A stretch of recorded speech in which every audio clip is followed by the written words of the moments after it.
നമസ്കാരം. ഇൻഫർമേഷൻ മീഡിയയുടെ പുതിയൊരു വീഡിയോസിലേക്ക് എല്ലാ കൂട്ടുകാർക്കും ഒരിക്കൽ കൂടി സ്വാഗതം. നമ്മുടെ കൈകളിൽ 500 രൂപ ഉണ്ടോ എന്നാൽ നമ്മൾ ശ്രദ്ധിക്കേണ്ട കാര്യങ്ങളെക്കുറിച്ചാണ് നോക്കാൻ പോകുന്നത്. നമുക്കറിയാം, 2000 നോട്ട് നിരോധിച്ച സമയത്ത് വന്ന പുതിയ നോട്ടുകളാണ് പുതിയ 500 നോട്ടുകൾ ഇപ്പോൾ നമ്മുടെ വിനിമയ ആവശ്യങ്ങൾക്കെല്ലാം ഉപയോഗിക്കുന്നത്. അന്ന് വന്ന 2000 നോട്ടുകൾ പിന്നീട് അത് പിൻവലിച്ചപ്പോഴും ഇപ്പോൾ 500 നോട്ടുകളാണ് നമ്മൾ എല്ലാ കാര്യങ്ങൾക്കും നമ്മൾ ഉപയോഗിക്കുന്നത്. അതിനെക്കുറിച്ച് നോക്കാം. അതിനുമുമ്പായി ഇൻഫർമേഷൻ മീഡിയയുടെ വീഡിയോസ് നിങ്ങൾ ആദ്യമായിട്ടാണ് കാണുന്നതെങ്കിൽ ചാനൽ സബ്സ്ക്രൈബ് ചെയ്യാൻ മറക്കരുത്. നമ്മുടെ ചാനലിൽ ഒരു തരത്തിലുള്ള മത രാഷ്ട്രീയ കാര്യങ്ങളും വരുന്നതല്ല. ഗവൺമെൻറ് ലഭിക്കുന്ന സേവനങ്ങൾ, ആനുകൂല്യങ്ങൾ, അറിയിപ്പുകൾ എന്നിവയെക്കുറിച്ച് മാത്രമായിരിക്കും വീഡിയോസ് വരുന്നത്. ശ്രദ്ധിക്കുക, ഒരുപാട് ആളുകൾ വീഡിയോ അപ്ലോഡ് ചെയ്ത് നോക്കാതെ പഴയ വീഡിയോസുകൾ കണ്ട് ആനുകൂല്യങ്ങൾ ഇപ്പോൾ നിലവിലില്ല, ഞങ്ങൾ അറിഞ്ഞില്ല, അങ്ങനെ പല കാര്യങ്ങളും കമൻറ്റ് ബോക്സിൽ ചോദിക്കാറുണ്ട്. അങ്ങനെയുള്ള ആളുകൾ പ്രത്യേകം ശ്രദ്ധിക്കുക. ഗവൺമെൻറ് സേവനങ്ങളിൽ എപ്പോൾ വേണമെങ്കിലും പുതിയ മാറ്റങ്ങൾ വരാം. ഏറ്റവും പുതിയ അറിയിപ്പുകൾ ലഭിക്കാൻ ചാനൽ സബ്സ്ക്രൈബ് ചെയ്ത് മറ്റു കൂട്ടുകാരിലേക്ക് ഷെയർ ചെയ്ത് കൊടുക്കുക.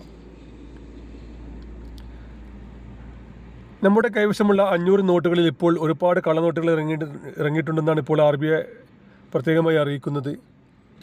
നമ്മുടെ കൈവശം നമ്മൾ പാത്തു വെക്കുന്ന അല്ലെങ്കിൽ സംഘടിച്ച് വെക്കുന്ന നോട്ടുകൾ ഒരുപാട് കള്ളനോട്ടുകളുണ്ട്. 2023, 24, 25, 26 സാമ്പത്തിക വർഷങ്ങളിൽ ഒരുപാട് കോടികൾ തന്നെ നമ്മുടെ കൈവശം വന്നിട്ടുണ്ടാകും.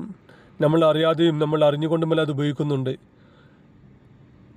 നമ്മളിത് അറിഞ്ഞുകൊണ്ട് നമ്മളിത് ഉപയോഗിക്കുകയാണെങ്കിൽ നമുക്ക് ജീവപര്യന്തം തടവ് ശിക്ഷ ലഭിക്കാവുന്ന കുറ്റമാണ് കള്ളനോട്ട് ഉൽപ്പാദനവും അതിൻ്റെ വിതരണവും എല്ലാം. നമ്മൾ അറിയാതെ നമ്മുടെ കൈകളിലെത്തിക്കഴിഞ്ഞാൽ നമ്മൾ എത്രയും പെട്ടെന്ന് തന്നെ നശിപ്പിക്കുകയോ അല്ലെങ്കിൽ ബന്ധപ്പെട്ട ആളുകളെ ഏൽപ്പിക്കുകയോ ചെയ്യൽ നിർബന്ധമാണ്.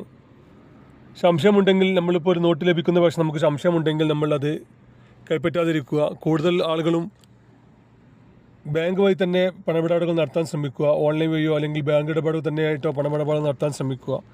ഒരുപാട് ആളുകൾ ഇതൊന്നും അറിയാതെ കൈവശം വെക്കുന്ന ആളുകളുണ്ട്.